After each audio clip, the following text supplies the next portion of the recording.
ಲೋಕಸಭೆ ಚುನಾವಣೆಗೆ ಅಭ್ಯರ್ಥಿ ಆಯ್ಕೆ ಎಲ್ಲರಿಗೂ ಒಂದು 2-3 ಸಭೆಗಳು ನಡೆದಿದೆ ಜಿಲ್ಲಾ ಮಟ್ಟದಲ್ಲಿ. ಸೊ ಆಗ್ತದೆ ಇಷ್ಟಲ್ಲೇ ಎಲ್ಲ. ಆಮೇಲೆ ನಮ್ಮ ACC ಕೆಲವು ವರದಿಗಳು ತರಿಸ್ಕೊಡ್ತಾರೆ ACC ಕಡೆಯಿಂದ. ಮತ್ತು KPCCನೂ ಸಹ ರಾಜ್ಯದ ಮುಖ್ಯಮಂತ್ರಿಗಳು, ಉಪಮುಖ್ಯಮಂತ್ರಿಗಳು, ಮತ್ತು ಇದಕ್ಕೆ ಇನ್ಚಾರ್ಜ್ ಇದರಲ್ಲ ಕರ್ನಾಟಕದ ಉಸ್ತುವಾರಿ ರಣಜಿತ್ ಸಿಂಗ್ ಸುರ್ಜೇವಾಲಾ ಅವರು, ನಮ್ಮ ಮಲ್ಲಿಕಾರ್ಜುನ್ ಖರ್ಗೆ ಅವರು, ರಾಹುಲ್ ಗಾಂಧಿ ಅವರು ಈ ಬಗ್ಗೆ ತುಂಬ ಸೀರಿಯಸ್ ಇದ್ದಾರೆ. ಖಂಡಿತ ಇಲ್ಲಿ ಅಪ್ರೋಪ್ರಿಯೇಟ್ ಕ್ಯಾಂಡಿಡೇಟ್, ಒಳ್ಳೆ ಉತ್ತಮವಾದಂಥ ಡಿಸರ್ವ್ಡ್ ಕ್ಯಾಂಡಿಡೇಟ್ನ ಆಯ್ಕೆ ಮಾಡ್ಕೊಂಡು ನಾವು ಗೆಲ್ಸ್ಕೊತೀವಿ. ನಮಗೆ ಅಂತ ಓಡಾಡ್ತಾರೆ, ಇನ್ನೊಂದು ಜನ ಮುಖಂಡರು ಇವರೇ ಕ್ಯಾಂಡಿಡೇಟ್ ಬಿಂಬಿಸ್ತಾರೆ. ಇವಾಗ ಅಪ್ಲಿಕೇಶನ್ ಹಾಕೊಂಡಿದ್ದಾರೆ ಸುಮಾರು 12 ಜನ 13 ಜನ ಹಾಕೊಂಡಿದ್ದಾರೆ. 7 ಜನ ಮಾತ್ರ ಅವತ್ತು ಕೊಟ್ಟಿದ್ದೀವಿ ಸರ್. ಅಲ್ಲ, ಮತ್ತೆ 13 ಆಗಿದೆ. ಮತ್ತೆ ಲಿಸ್ಟ್ ದೊಡ್ಡದಾಗಿದೆ. 12 ಜನ ಲಿಸ್ಟ್ ಒಂದಷ್ಟು ಇದೆ ನಿಮ್ಮಲ್ಲಿ. 7 ಜನ ಮಾತ್ರ ಮುನಿಯಪ್ಪನವರು ಅರ್ಜಿ ಹಾಕಿದ್ದಾರೆ. CM ಮುನಿಯಪ್ಪನವರು ಅರ್ಜಿ ಬಂದಿಲ್ಲ, ಬಟ್ ಬರುತ್ತೆ ಅಂತ ಭಾವಿಸ್ತೀನಿ. ಆಮೇಲೆ KH ಪೆದ್ದಣ್ಣ ಅಂತ, ಚಿಕ್ಕ ಪೆದ್ದಣ್ಣ ಅಂತ ಅವರೊಂದು ಹೊಸ ಅರ್ಜಿ ಬಂದಿದೆ. KH ಮುನಿಯಪ್ಪನವ್ರ ಅಳಿಯ ಅವರು ಅರ್ಜಿ ನಮಗೆ ಬಂದಿಲ್ಲ. ನಮಗೆ ಬಂದಿಲ್ಲ ಅರ್ಜಿ.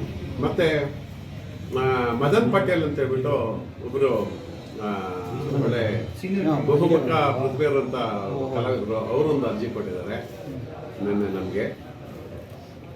ಇಷ್ಟು ಜನ ಹೊಸದಾಗಿ ಕೊಡ್ತಾ ಇದ್ದಾರೆ. KH ಮುನಿಯಪ್ಪ ಅವರೇನು ಆಕಾಂಕ್ಷೆ? ಅವರು ಆಕಾಂಕ್ಷಿಗಳೇ, ಅವರು ಆಕಾಂಕ್ಷಿಗಳೇ.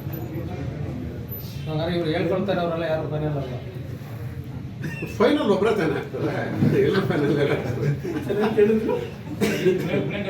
ಇಲ್ಲ ಸರ್, ರೇಸ್ ಇರುತ್ತೆ. ಒಬ್ಬರ ತಾನೆ ಫಸ್ಟ್ ಸೆಕೆಂಡ್ ಅಂತ ಒಬ್ಬರು ತಾನೆ ಗೆಲ್ತಾರೆ ಎಲೆಕ್ಷನ್ ಅಲ್ಲಿ. ತಮ್ಮ ಉಸ್ತುವಾರಿ ಸಚಿವರು ನಿರೀಕ್ಷಿತ ಮಟ್ಟದಲ್ಲಿ ಲಭ್ಯ ಆಗ್ತಾ ಇಲ್ಲ ಸರ್ ಜಿಲ್ಲೆಯಲ್ಲಿ. ಅದು ನನ್ನ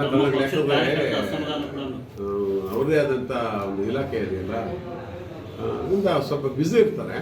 ಬಟ್ ಸಾಕಷ್ಟು ಕಾರ್ಯಕ್ರಮಗಳು ಬರ್ತಾ ಇರ್ತಾರಲ್ಲ, ಅವರು ಬರ್ತಾ ಇರ್ತಾರೆ.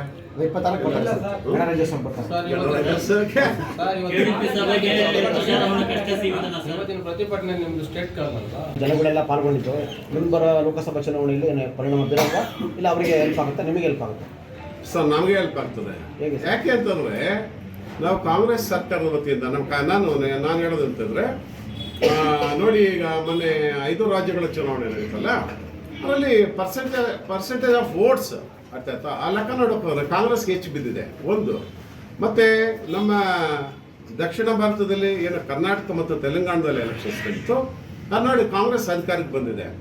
ಮೇಲಾಗಿ ಜನಗಳು ನಮ್ಮ ಪರ ಇದ್ದಾರೆ. ಯಾಕೆ ಅಂತಂದರೆ ಇಷ್ಟು ನಾವು ಏನು 5 ಗ್ಯಾರಂಟಿಗಳನ್ನ ಆಯಿತಾ, ಒಂದು ಸುಖಿ ಸಂಸಾರ ನಡೆಸ್ಕೊಂಡು ಹೋಗೋದಕ್ಕೆ, ಸಮಾಜ ಒಂದು ಸುಖಿಯಾಗಿ ನಡ್ಸ್ಕೊಂಡು ಹೋಗೋದಕ್ಕೆ ನಾವೇನು 5 ಗ್ಯಾರಂಟಿಗಳು ಘೋಷಣೆ ಮಾಡಿದ್ದೀವಿ, ಅದು ಅಕ್ಷರಶಃ ನಾವು ಪಾಲಿಸಿದ್ದೀವಿ. ಜನಗಳಿಗೆ ಅನುಕೂಲ ಆಗ್ತಾ ಇದೆ. ಜನಗಳಿಗೆ ಹೇಳ್ಕೊಡೋಕ್ಕಾಗ್ತಾ ಇಲ್ಲ ಅಷ್ಟೇ.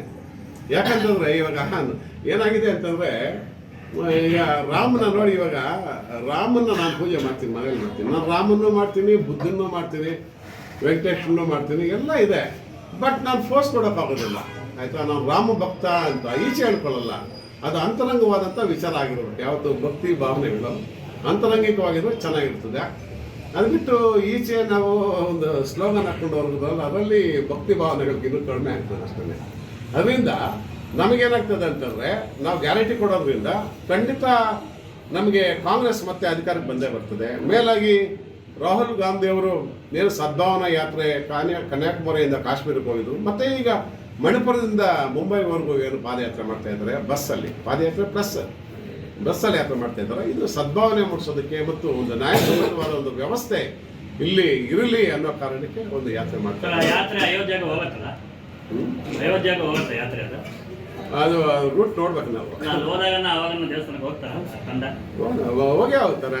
ಯಾಕಂದ್ರೆ ಅವ್ರೇನು ನಮಗೇನು ಅಯೋಧ್ಯೆ ರಾಮ ಏನು ನಮ್ಮವನೇ ಅಲ್ವಾ? ರಾಮನು ನಮ್ಮನೆ, ರಹೀಮನ ನಮ್ಮವನೇ, ಕೃಷ್ಣನು ನಮ್ಮವನೇ, ಎಲ್ಲರೂ ನಮ್ಮವನೇ ಸರ್. ಅಲ್ಲ, ಅದಕ್ಕೆ ನಾವು ಎಲ್ಲ ಧರ್ಮಗಳನ್ನ ನಾವು ಪ್ರೀತಿಸ್ತೀವಿ.